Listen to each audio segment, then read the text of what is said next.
یہ ہے قطر۔ سعودی عرب، بحرین اور UAE کے درمیان واقع دنیا کا سب سے امیر ترین کنٹری۔ اتنا امیر کہ یہاں رہنے والے ایوریج پرسن کی انکم $1,28,000 ہے، جو کہ امریکہ، سنگاپور، UAE اور سعودی عرب جیسی کنٹریز سے کافی زیادہ ہے۔ بڑی بڑی بلڈنگز، شاپنگ مالز اور مہنگی گاڑیاں ہونے کی وجہ سے اسے لگژری کنٹری بھی کہتے ہیں، لیکن قطر پہلے ایسا نہیں تھا۔ اگر کچھ سال پیچھے چلے جائیں تو قطر صرف تبتا ہوا صحرا تھا، جہاں پر بھوک، غریبی اور روزگار سے تنگ لوگ رہتے تھے۔ تو پھر یہ اتنی جلدی امیر کیسے ہو گیا؟ قطر کی اس ترقی کی سٹوری کافی انٹرسٹنگ ہے اور باقی عرب کنٹریز سے ڈیفرنٹ بھی۔ اس ویڈیو کے اینڈ تک آپ یہ بھی جان جائیں گے کہ سعودی عرب اور UAE قطر سے نفرت کیوں کرتے ہیں، اور آنے والے وقت میں قطر اپنے پڑوسی کنٹریز سے بہت زیادہ خوشحال، سیکیورڈ اور سٹیبل کیسے ہوگا۔ تھرل ٹی وی کی ویڈیوز میں ایک بار پھر سے خوش آمدید۔ قطر باقی عرب کنٹریز کی طرح ایک تبتا ہوا ریگستان ہوا کرتا تھا۔ باقی عرب کنٹریز کی طرح قدرت قطر پر بھی مہربان تھی۔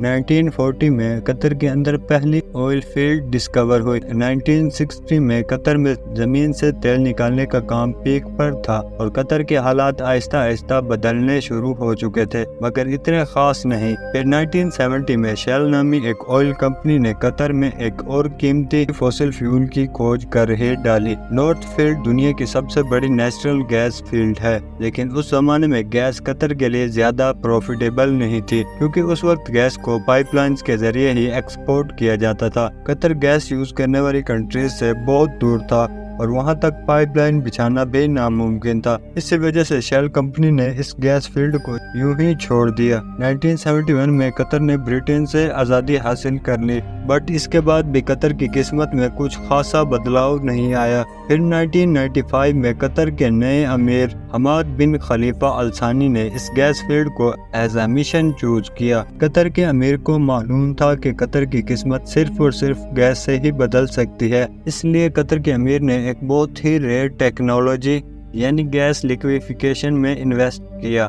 گیس لیکویفیکیشن ایک ایسا پروسیس ہے جس میں گیس کو لیکوڈ فارم میں کنورٹ کیا جاتا ہے تاکہ گیس کو بڑے بڑے کنٹینرز میں ڈال کر ایزیلی ٹرانسپورٹ کیا جا سکے۔ اس پروسیس میں گیس کا ٹمپریچر -161 ڈگری سیٹ کیا جاتا ہے۔ قطر نے اس پروجیکٹ پر اپنی ساری انویسٹمنٹ لگا دی اور آج اسی کی بدولت قطر LNG کا سب سے بڑا ایکسپورٹر ہے۔ گیس اور آئل کی ایکسپورٹ بڑھنے کی وجہ سے قطر میں بلینز آف ڈالرز آنا شروع ہو گئے۔ یہ تو قطر کی انکم کا ایک چھوٹا سا حصہ ہے۔ نیچرل ریسورسز تو اور بھی بہت سے کنٹریز کے پاس ہیں، تو پھر آج قطر ہی آگے کیوں ہے؟ بیکاز ان کنٹریز کے پاس بھی گیس اور آئل کی بدولت کافی انویسٹمنٹ آ رہی ہے، بٹ وہ یہ ڈیسائیڈ نہیں کر پا رہے کہ اسے سپینڈ یا پھر انویسٹ کہاں کرے۔ بٹ قطر اس پوائنٹ پر گیم چینجر کے روپ میں نکلا۔ قطر نے 2005 میں قطر انویسٹمنٹ اتھارٹی کے نام سے ایک کمپنی بنائی، جو کہ آئل اور گیس سے آنے والی انکم کو پوری دنیا میں انویسٹ کر رہی تھی۔